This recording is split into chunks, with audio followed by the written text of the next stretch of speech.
అన్నీ కూడా అయితే ఒక అమౌంట్ శాంక్షన్ చేసుకున్నారు. పని మొదలవుద్ది త్వరలో. అందరు అప్లై చేసుకున్నారు కొత్త ఇంటి కోసం? చేసుకున్నారు కదా. ఇంకెవరన్నా చేసుకోకపోయినా, ఇంకెవరన్నా మిస్ అయి ఉన్నా సచివాలయం పోయి ఒకసారి ఒక అర్జీ ఇచ్చి పెట్టండి. రేపు ఏంటంటే కాలం స్టార్ట్ అవ్వగానే ఫస్ట్ మీయే స్టార్ట్ అవుతాయి కాబట్టి.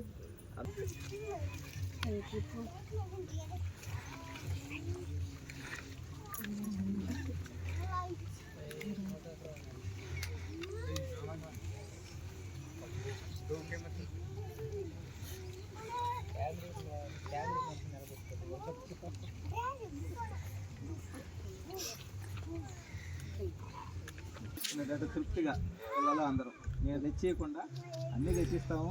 ఏడా పెట్టుకొని చేసుకొని కలారం తీసుకొని అందరితో పాటు మంచి పండుగ చేసాము. నాకు రాకపోతే పెన్షన్ అర్హత ఉండి రాకపోతే నేను మాట్లాడి చేస్తాను. రెండోది ఏంటంటే కొంతమందికి వయసు అప్పట్లో వాళ్ళు ఎవరో మరి చేసి ఉంటారు. దానిని మన వీళ్ళకి ఏమైనా చెప్పున్నారా? పోనాటికి రానట్టుకి ఏదైనా ఏర్పాటు చేయలేదు. ఇప్పుడు పని చేయండి, నేను ఒక 2-3 రోజులు పండుగలు అయిపోయిన తర్వాత చెప్తాను. మీరు ఒక 10 మంది రండి, ఒక ఆటో మాట్లాడుకున్న ఆటో బాడుగు నేను ఇస్తాను. మీరు వస్తే నేను అర్జీ రాసి ఎమ్మెల్యే గారి దృష్టిలో పెడతా. పిల్లలకు పాను రాను ఆటో ఫెసిలిటీ ఏర్పాటు చేసేదానికి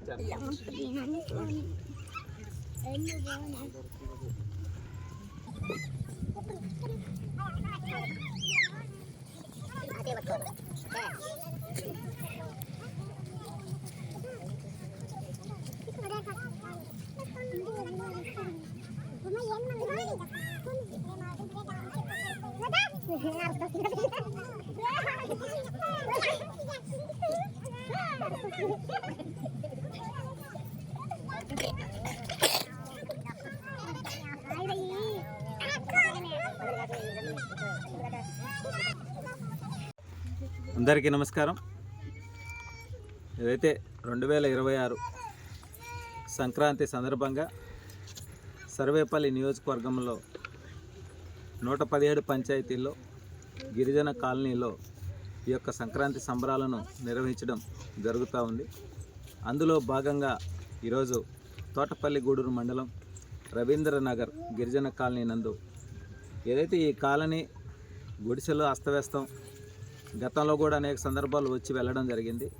ఈ కాలనీ అభివృద్ధి కోసం కూటమిలో భాగంగా సర్వేపల్లి శాసనసభ్యులు సోమిరెడ్డి చంద్రమోహన్ రెడ్డి గారు కూడా కొంత నిధులను కంపెనీ ద్వారా అలాట్మెంట్ చేయడం ఈ యొక్క కాలనీ అభివృద్ధికి నిజంగా ఎంతో ఆనందించాల్సినటువంటి విషయం. అయితే ఈరోజు సంక్రాంతి అనంటే పిండి వంటలు, ప్రతి ఒక్కరూ కూడా ఆహ్లాదకరమైనటువంటి వాతావరణంలో బాగా అంగరంగ వైభవంగా నిర్వహిస్తారు. మా అధినేత డిప్యూటీ సీఎం పవన్ కళ్యాణ్ గారు పంచాయతీరాజ్ శాఖ మంత్రిగా ఈరోజు ముందస్తుగానే పీఠికాపురంలో ఆయన నియోజకవర్గంలో ఈ యొక్క సంక్రాంతి సంబరాలు నిర్వహించడం జరుగుతూ ఉంది.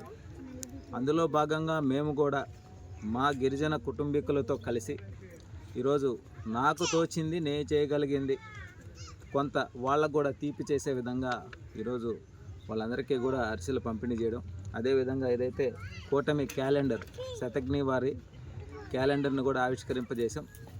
ఎక్కడా కూడా కల్మషం లేకుండా, కలిసిమెలిసి, స్వార్థం లేకుండా, నిస్వార్థంగా, నిజాయితీగా బతికేటువంటి కులం ఏదైనా ఉంది అని అంటే ఒక గిరిజనులు మాత్రమే. పెడితే చేజాపుతారు, లేదంటే ఎదురు చూస్తారు తప్ప దౌర్జన్యాలు చేసి, దోపిడీలు చేసి, దోచుకుందామే, ఆక్రమించుకుందామనేటువంటి ఆలోచన లేని వ్యక్తులు. కాబట్టి వారిని కూటమి ప్రభుత్వంలో అన్ని విధాల వాళ్ళ కాలనీల అభివృద్ధి కోసం, అదేవిధంగా రేషన్ కార్డు, ఆధార్ కార్డు లేని వాళ్ళకి అందించే విధంగా కూటమి ప్రభుత్వం పనిచేయడం. రెండవది, వాళ్ళకి ఆరోగ్యపరంగా ఏదైనా ఇబ్బందులు ఉంటే అవి తెలుసుకొని వాళ్ళని సంబంధిత వైద్యశాలలకి తరలించడం, వాళ్ళకి వైద్యాన్ని అందించే విధంగా మా వంతు మేము కృషి చేస్తూ ఉన్నాం. ఈరోజు నిజంగా ఈ సంక్రాంతి, ఈ కూటమి ప్రభుత్వం ఏర్పడిన తర్వాత 2వ సంక్రాంతి. ఈ సంక్రాంతి వీళ్ళ జీవితాలలో ఇంకా వెలుగు నింపి వచ్చే సంక్రాంతికి కాలనీ మొత్తం కూడా బాగా కరెంట్ అయితేమి, తాగడానికి నీళ్ళు అయితేమి, ఉండడానికి ఇల్లు అయితేమి ఇవన్నీ కూడా ఏర్పాటు అయ్యే విధంగా మా వంతు మేము కృషి చేస్తామని చెప్పి మనస్ఫూర్తిగా తెలియజేస్తూ, ఇప్పటికీ కూడా ఇంకా అట్టడుగున ఉన్నారని అంటే గత పాలకులు ఎవరైతే ఉన్నారో వాళ్ళందరూ కూడా వాళ్ళ స్వార్థాలు, వాళ్ళ పార్టీ రాజకీయ నాయకులకి, వాళ్ళ అనుచరులకి ఇల్లు కట్టించుకున్నారు, వాళ్ళ అనుచరులకి లోన్లు ఇప్పించుకున్నారు, వాళ్ళ అనుచరులు భూములు దోచుకున్నారు తప్ప అమాయకులైన గిరిజనులకి ఏ విధంగా కూడా సహాయ సహకారాలు అందించినటువంటి పరిస్థితి లేదు. కూటమి ప్రభుత్వం మాత్రం మా అధినేత డిప్యూటీ సీఎం పవన్ కళ్యాణ్ గారు ఇప్పుడే గిరిజన తాండాలకు కూడా కొంతమందికి కరెంట్ లేకపోతే కరెంట్ ఇప్పించడం, రోడ్లు వేయించడం జరిగింది. అదే తరహాలో ఈ సర్వేపల్లి నియోజకవర్గంలో కూడా 117 పంచాయతీలు ఎక్కడెక్కడ కాలనీలు ఉన్నాయో అవన్నీ తిరిగి వాళ్ళ సమస్యలన్నింటినీ పరిష్కరించడానికి మా వంతు మేము కృషి చేస్తాం.